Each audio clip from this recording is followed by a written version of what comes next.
श्री सच्चिदानंद सद्गुरु साईनाथ महाराज की जय. ஸ்ரீ சாயி சச்சரித்தம். ஸ்ரீ சாய் பாபாவின் அற்புத வாழ்க்கையும் உபதேசங்களும். இந்த சாயி சச்சரித்தம் யாரால் வாசிக்கப்படுகிறதோ அல்லது கேட்கப்படுகிறதோ அவர்களுடைய வாழ்க்கை ஒரு பெரிய திருப்பு முனைக்கு உள்ளாகும். அவர்களின் இல்லங்களில் குறைவென்பதே இருக்காது. அவர்களுடன் நான் உடன் இருந்து காப்பாற்றுவேன் என்பது சாய்பாபாவின் வாக்கு. அத்தியாயம் 5.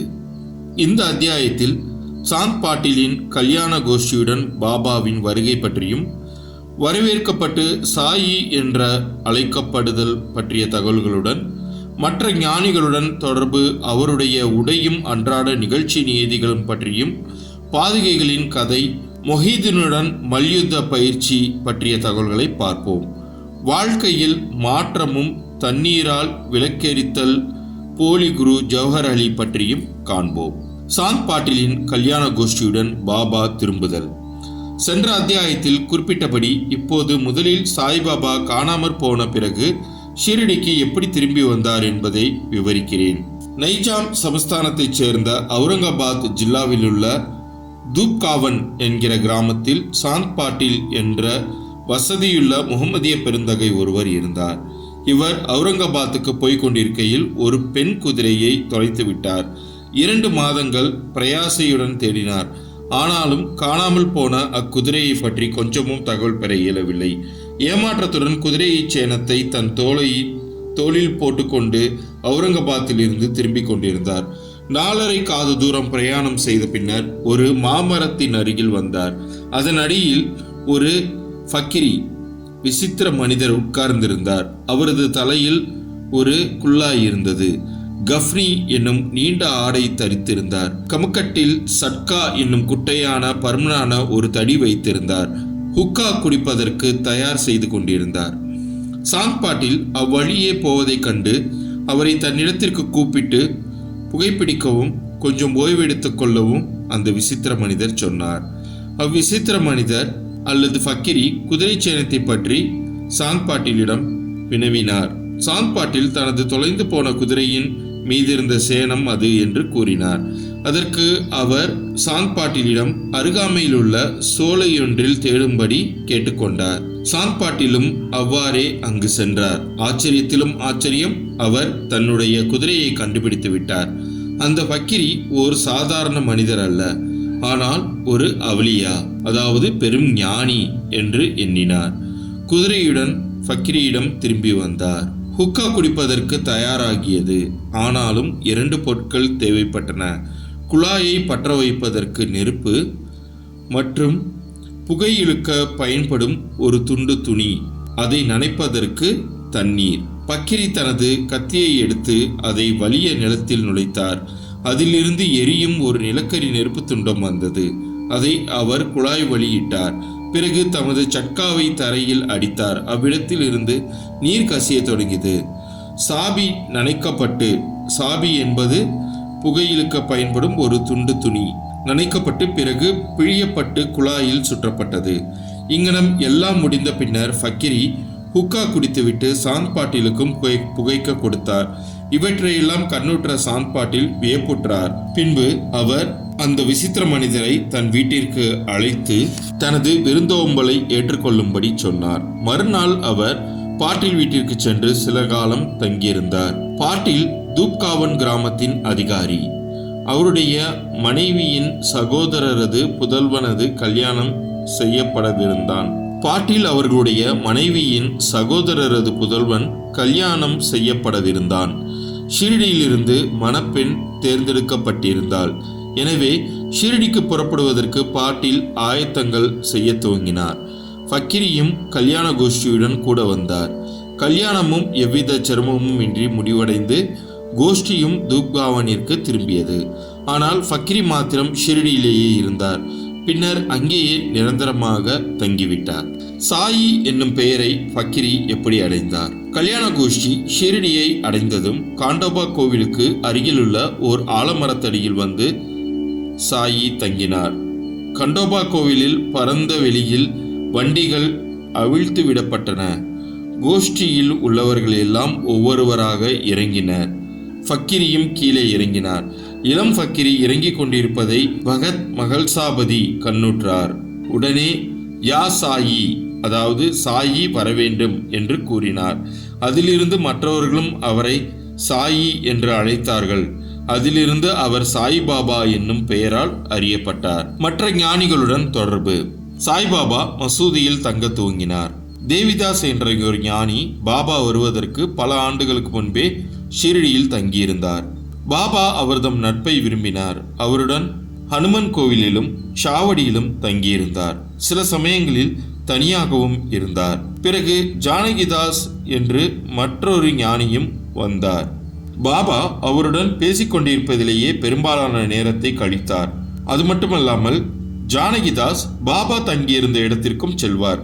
அங்கனமே புந்தாம்பே என்ற இடத்திலிருந்து சம்சாரத்தில் இருந்த வைசிய ஞானியான கங்காகீர் எப்போதும் ஷிரடிக்கு வந்த வண்ணமே இருந்தார். சாய்பாபா தம் இரு கைகளாலும் தண்ணீர் குடத்தை தோட்டத்திற்கு நீர் பாய்ச்சுவதற்காக எடுத்துச் சென்ற போது முதலாக அவரை கண்ட கங்காகீர் ஆச்சரியப்பட்டு வியந்து கூறியதாவது: ஷிரடி ஆசீர்வதிக்கப்பட்டது.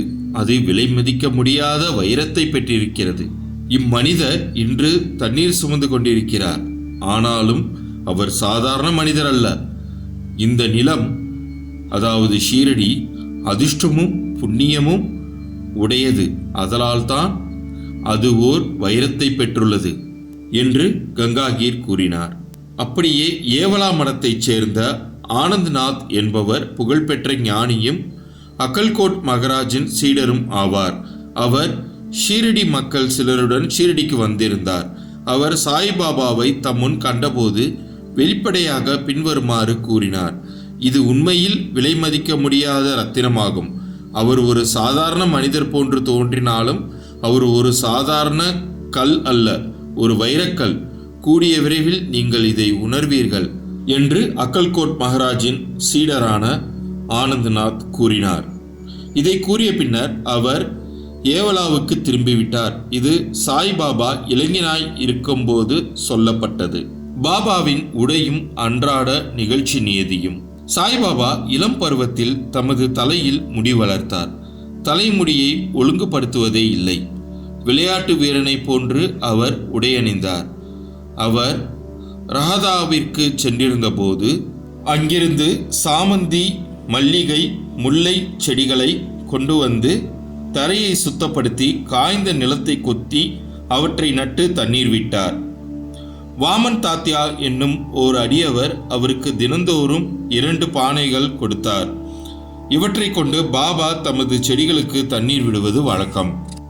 கிணற்றிலிருந்து நீர் இறைத்து மட்குடங்களை தாமே தோளில் தூக்கிச் செல்வார் பாபா.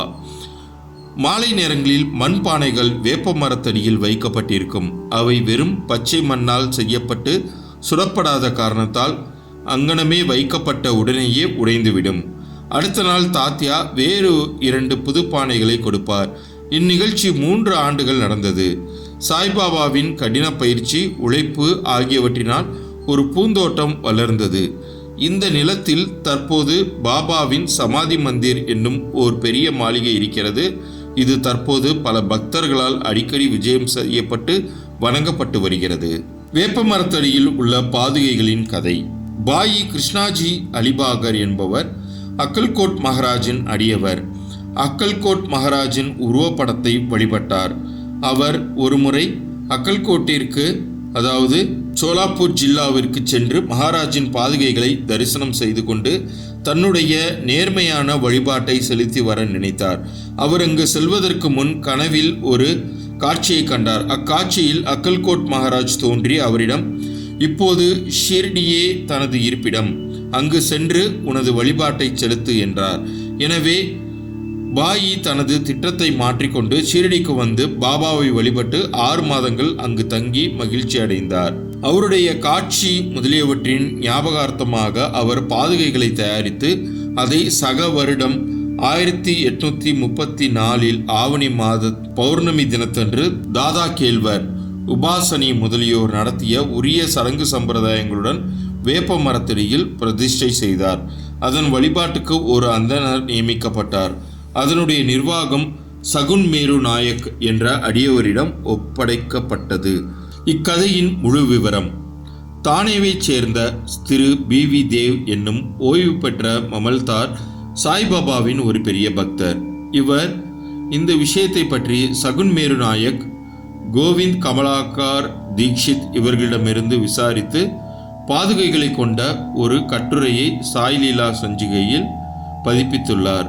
அது கீழ்கண்டவாறு: சக வருடம், அதாவது 1912 பம்பாயைச் சேர்ந்த டாக்டர் ராமாராவ் கோதாரி ஒருமுறை ஷிரடிக்கு பாபாவின் தரிசனத்துக்கு வந்தார். அவரது கம்பவுண்டரும் அவரது நண்பர் பாயி கிருஷ்ணாஜி அலிபாகரும் அவருடன் வந்தார்கள். கம்பவுண்டரும் பாயியும் சகுன் மேரு நாயக்குடனும் கோவிந்த் கமலாக்கர் தீக்ஷித்துடனும் நெருங்கிய நண்பர்களானார்கள். சில விஷயங்களை பற்றி இவர்கள் பேசிக்கொண்டிருக்கையில் ஷிரடிக்கு சாய்பாபா முதல் விஜயம் செய்தது, புனித வேப்ப மரத்தடியில் அமர்ந்திருந்தது, இவ்வுண்மைகளின் ஞாபகார்த்தம் ஒன்று இருக்க வேண்டும் என்று நினைத்தார்கள். பாபாவின் பாதுகைகளை பிரதிஷ்டை செய்வதற்கு எண்ணி அவற்றை சாதாரண கல்லில் செய்வதற்கு இருந்தனர். அப்போது பாயின் நண்பரான கம்பவுண்டர் தனது எஜமானரான டாக்டர் ராமராவ் கோதாரியிடம் இதை தெரிவித்தால் அருமையான பாதுகைகளை அவர் வடிவமைப்பார் என்று யோசனை கூறினார். அனைவரும் இந்த யோசனையை விரும்பினர். டாக்டர் கோதாரியிடமும் இதை பற்றி தெரிவித்தனர். அவரும் ஷிரடிக்கு வந்து பாதுகைகளின் திட்டத்தை வரைந்தார். கண்டோபா கோயிலில் உள்ள உபாசனி மகாராஜிடம் அவர் சென்று தனது திட்டத்தை காண்பித்தார். உபாசனி அதில் பல முன்னேற்ற திருத்தங்கள் செய்து தாமரை புஷ்பங்கள், சங்கு, சக்கரம், மனிதன் முதலியவற்றை வரைந்து வேப்பமரத்தின் உயர்வை பற்றியும் பாபாவின் யோக சக்தியை பற்றியும் பின்வரும் ஸ்லோகத்தை அதில் பொறிக்கலாம் என்ற யோசனையை கூறினார். அந்த ஸ்லோகம் பின்வருமாறு: சதா நிம்பவ் வருஷஸ்ய மூலாதி வாசாத் சுதாஸ்ராவினம் திக்தம் பிரியம் தம் தரும் கல்பவ்ருக்ஷாதிகம் சாதயந்தம் நமாமீஸ்வரம் சத்குரும் சாய்நாதம். உபாசனியின் யோசனைகள் ஏற்றுக்கொள்ளப்பட்டு நிறைவேற்றப்பட்டன. பாதுகைகள் பம்பாயில் செய்யப்பட்டு ஷிரடிக்கு கம்பவுண்டர் மூலம் அனுப்பப்பட்டன. பாபா அவற்றை ஆவணி மாத பௌர்ணமி தினத்தன்று பிரதிஷ்டை செய்ய வேண்டும் என்று சொன்னார். அத்தினத்தில் காலை 11 மணிக்கு பாதுகைகள் கண்டோபா கோயிலிலிருந்து துவாரகமயிக்கு GK தீக்ஷித் ஊர்வலமாக தனது தலையில் எடுத்து வந்தார். பாபா பாதுகைகளை தொட்டு இவைகள் பிரபுவின் பாதங்கள் என்றும் அவற்றை வேப்ப மரத்தடியில் பிரதிஷ்டை செய்யும்படியும் கூறினார். அதற்கு முதல் நாள் பஸ்தா சேட் என்ற பம்பாயைச் சேர்ந்த பார்சி பக்தர் ரூபாய் 25 மணி ஆர்டர் செய்திருந்தார். பாபா இத்தொகையை பிரதிஷ்டை செய்ய கொடுத்து விட்டார். பிரதிஷ்டையின் மொத்த செலவு ரூபாய் 100 ஆகியது.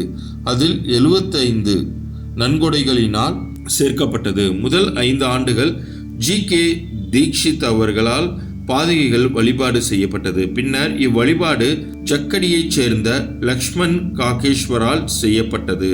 முதல் 5 ஆண்டுகளில் டாக்டர் கோதாரி விளக்கேற்றுவதற்காக மாதம் ரூபாய் 2 அனுப்பி வைத்தார்.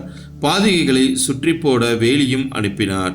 ஸ்டேஷனிலிருந்து அவ்வேலியை ஷிரடிக்கு கொண்டு வரும் செலவு ரூபாய் 780 கூரையும் அதன் சகுன் மேரு நாயக்கினால் கொடுக்கப்பட்டது. தற்போது ஜாகடி, அதாவது நானா புஜாரி வழிபாட்டை செய்கிறார். சகுன் மேரு நாயக் நைவேத்தியம், மாலை, விளக்கேற்றுதல் முதலியவைகளை செய்கிறார். பாயி கிருஷ்ணாஜி என்பவர் முதலில் அக்கல்கோட் மகாராஜின் அடியவரானார். சக வருடம் 1834 பாதுகைகள் பிரதிஷ்டை செய்யப்படும் சமயத்தில் அக்கல்கோட் போகும் வழியில் ஷிரடிக்கு வந்தார். பாபாவின் தரிசனமான பிறகு அக்கல்கோட்டுக்கு போக விரும்பி பாபாவின் அனுமதியை இதற்காக வேண்டினார். பாபா அவரிடம், அக்கல்கோட்டில் என்ன இருக்கிறது? நீ ஏன் அங்கு போக வேண்டும்? அக்கல்கோட் மகாராஜ் இங்கேயே இருக்கிறார், என்னுடன் ஒன்றி இருக்கிறார் என்றார். இதை கேட்டு பாயி அக்கல்கோட் செல்லவில்லை. பாதுகைகளின் பிரதிஷ்டைக்கு பின் ஷிரடிக்கு அடிக்கடி வந்தார். ஹேமந்த் பந்திற்கு இவ்விவரங்கள் தெரியாதென்று BV தேவ் முடிக்கிறார்.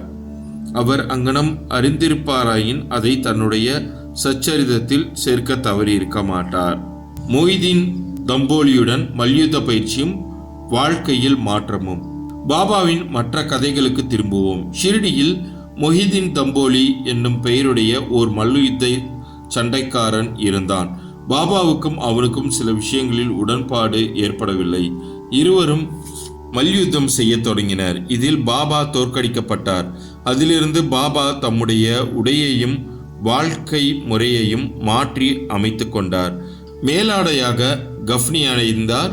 இடுப்பில் லங்கோடு அணிந்து தன் தலையை ஒரு துண்டு துணியால் மூடினார். தம்முடைய ஆசனத்திற்கு ஒரு சாக்கு துணியை, படுக்கைக்கு ஒரு சாக்கு துணியையும் உபயோகித்தார். கிழிந்த கசங்கிய கந்தல் உடைகளை அணிவதிலேயே திருப்தி அடைந்தார். அவர் எப்போதும் ஏழ்மை அரசுரிமையை விட நன்று, இறைமையை விட மிக மிக நன்று, கடவுள் ஏழைகளின் நிரந்தர நண்பராவார் என்று கூறிக்கொண்டிருந்தார். கங்காகீரும் மல்யுத்தம் செய்வதில் மிக்க விருப்பமுள்ளவர். அவர் ஒரு முறை மல்யுத்தம் செய்யும் போது ஓர் ஆசையற்ற உணர்ச்சி அவருக்கு ஏற்பட்டது. அப்போது ஒரு குரல் அவரிடம் அவரது உடம்பை துறந்து கடவுளுடன் நிரந்தரமாக ஈடுபடும்படி கூறுவது கேட்டது. எனவே அவரும் சம்சாரத்தை துறந்து கடவுளை நோக்கி திரும்பினார். புன்தாம்பே என்னும் இடத்திற்கு அருகிலுள்ள ஒரு ஆற்றின் கரையில் ஒரு மடத்தை ஸ்தாபித்தார். சாய்பாபா மக்களுடன் கலந்து பேசுவதில்லை. அவரை யாராவது கேள்வி கேட்டபோது மட்டுமே அதற்கு பதில் கூறினார். பகற்பொழுதில் எப்போதும் வேப்ப மரத்திலேயே உட்கார்ந்திருந்தார். சில சமயங்களில் கிராம எல்லையில் வாய்க்காலுக்கு அருகிலுள்ள ஒரு ஆலமரத்தின் நிழலில் அமர்ந்திருந்தார். மாலை நேரங்களில் அவர் குறிக்கோள் இன்றி நடப்பதும் வழக்கம். சில நேரங்களில் நீம்காவன் போவார். அங்கு திரையம்பக் தேங்லேயின் வீட்டிற்கு போவார். பாபா அவரை விரும்பினார். அவரின் தம்பியான நானா சாஹேபுக்கு இரண்டாவது திருமணம் செய்தும் குழந்தைகள் ஏதும் இல்லை. பாபா சாஹேப் நானா சாஹேபை பாபாவின் தரிசனத்திற்காக அனுப்பினார். சில காலத்திற்கு பிறகு பாபாவின் அருளால் நானா சாஹேபுக்கு ஓர் புதல்வன் பிறந்தான். அதிலிருந்து சாய்பாபாவை பார்க்க மக்கள் கூட்டமாக திரண்டு வந்தனர். அவருடைய புகழ் பரவி அகமத் நகரை எட்டியது. அதிலிருந்து நானா சாஹேப் சந்தோர்கருக்கும் கேசவ சிதம்பரம் மற்றும் பலரும் ஷிரடிக்கு வரத் தொடங்கினர். பாபா பகற்பொழுதில் தமது அடியவர்களால் சூழப்பட்டிருந்தார்.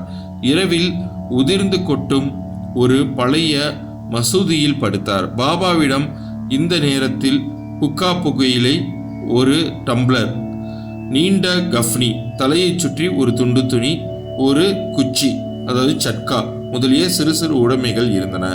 இவைகளை எல்லாம் பாபா எப்போதும் வைத்திருந்தார். தலையில் உள்ள அச்சிறு துணி நன்கு முறுக்கப்பட்ட முடியைப் போல இடது காதில் இருந்து முதுகில் தொங்கியது. இது பல வாரங்களாக துவைக்கப்படாதது. அவர் எவ்வித பூட்ஸோ காலணியோ அணியவில்லை. நாட்களின் பெரும்பகுதிக்கு ஒரு சாக்கு துணியே அவரின் ஆசனமாகும். ஒரு கௌபீனத்தை அவர் அணிந்திருந்தார். குளிரை விரட்ட எப்போதும் துணியில் புதிய நெருப்பிட்டு முன்னால் இடது கையை மரக்கட்டை பிடியின் மீது வைத்தவாறு தெற்கு நோக்கி அமர்ந்திருந்தார். அந்த துணியில் அகங்காரம், ஆசைகள், எல்லாவித எண்ணங்கள் ஆகியவற்றை காணிக்கையாக போட்டார். எப்போதும் அல்லாஹ் மாலிக், அதாவது கடவுளே ஒரே உரிமையாளர் என்று கூறினார். எல்லா பக்தர்களும் வந்து அவரை தரிசித்ததும் அவர் அமர்ந்திருந்ததுமான மசூதியானது 2 அறைகளின் அளவே இருக்கும். 1912 பிறகு ஒரு மாற்றம் நிகழ்ந்தது. பழைய மசூதி பழுது பார்க்கப்பட்டு ஒரு தாழ்வாரம் எழுப்பப்பட்டது. இம்மசூதிக்கு பாபா தங்க வருவதற்கு முன் தகியா என்ற இடத்தில், தகியா என்றால் முஸ்லிம் ஞானியரின் இருப்பிடம், தகியா எனும் இடத்தில் பாபா வசித்து வந்தார். அங்கேதான் பாபா கால்களில் சலங்கை கட்டி அழகாக நடனம் செய்து கொண்டு அன்புடன் பாடினார். தண்ணீரால் விளக்கெரித்தல். சாய்பாபாவுக்கு விளக்குகள் என்றால் அதிக விருப்பம். அவர் கடைக்காரர்களிடமிருந்து எண்ணெய் வாங்கி மசூதியிலும் கோவிலிலும் இரவு முழுவதும் விளக்குகளை எரிய விடுவது வழக்கம். இது சில நாட்கள் நடந்து வந்தது. பின்பு எண்ணெய் இலவசமாக அளித்து வந்த வணிகர்கள் எல்லோரும் ஒன்று கூடி இனிமேல் எண்ணெய் கொடுப்பதில்லை என முடிவு செய்தனர். வழக்கம் போல் பாபா அவர்களிடம் எண்ணெய் கேட்க போன போது அவர்கள் எல்லோரும் தீர்மானமாக எண்ணெய் இல்லை என சொல்லிவிட்டார்கள். இதை கேட்டு குழப்பமடைந்த பாபா மசூதிக்கு திரும்பி வந்து காய்ந்த திரிகளை விளக்குகளில் இட்டார். வணிகர்கள் மசூதிக்கு வந்து என்ன நடக்கிறது என்பதை ஆர்வத்துடன் கவனித்துக் கொண்டிருந்தனர். பாபா மிக கொஞ்சம் மட்டுமே எண்ணெய் இருந்த தகரக்கோலையை எடுத்தார். தண்ணீரை அதில் ஊற்றி குடித்தார். இவ்விதமாக அதை நிவேதனம் செய்த பிறகு தகர டப்பாவில் தண்ணீரை மறுபடியும் எடுத்து எல்லா விளக்குகளிலும் அதையே நிரப்பி கொளுத்தினார். வணிகர்களுக்கு ஆச்சரியத்தையும் பயத்தையும் விளைக்கும்படியான விளக்குகள் எரியத் தொடங்கின. இரவு முழுவதும் எரிந்து கொண்டிருந்தன. வணிகர்கள் தங்கள் செய்கைக்கு மனம் வருந்தி பாபாவிடம் மன்னிப்பு கேட்டுக்கொண்டனர். பாபா அவர்களை மன்னித்து எதிர்காலத்தில் அதிக உண்மையுள்ளவர்களாக இருக்கும்படி கேட்டுக்கொண்டார். போலி குரு ஜவஹர் அலி. மேலே குறிப்பிட்ட மல்யுத்தம் நடந்த 5 ஆண்டுகளுக்கு பின்னர் ஜவஹர் அலி என்னும் பெயருடைய ஃபக்கிரி தன் சீடர்களுடன் அகமத் நகரிலிருந்து ரஹாதாவுக்கு வந்து வீரபத்ர சுவாமி கோவிலுக்கு அருகிலுள்ள விசாலமான அறையில் தங்கினார். இவ்வக்கிரி படித்தவர், குரான் முழுவதையும் ஒப்பிக்கும் ஆற்றல் உடையவர், இனிமையான நா உடையவர். கிராமத்தைச் சேர்ந்த பல மதப்பற்றும் பக்தியும் உடைய மக்கள் அவரிடம் வந்து மரியாதை செய்ய தொடங்கினர். அவர் அந்த கிராம மக்கள் உதவியுடன் வீரபத்திரர் கோவிலுக்கு அருகில் ஓர் ஈத் தினத்தன்று முகமதியர் தொழும் ஈத்கா என்ற இடத்தின் முன்புள்ள சுவரை கட்டத் தொடங்கினார். இவ்விஷயத்தை பற்றி சில சர்ச்சைகள் உண்டானதால் ஜவஹர் அலி ரஹாதாவை விட்டு புறப்பட வேண்டியதாயிற்று. பிறகு அவர் ஷீரடிக்கு வந்து பாபாவுடன் மசூதியில் தங்கினார். அவருடைய இனிமையான வாக்குகளால் மக்களை கவர்ந்தார். பாபாவை தன்னுடைய சீடர் என்று கூறத் தொடங்கினார். பாபாவும் அதை மறுக்கவில்லை. அவரின் சீடராக இருக்க சம்மதித்தார். குரு சீடர் இருவரும் ரஹாதாவுக்கு திரும்பி அங்கு வசிக்க முடிவு செய்தனர். குரு சீடரின் மதிப்பை அறிந்திருக்கவே இல்லை.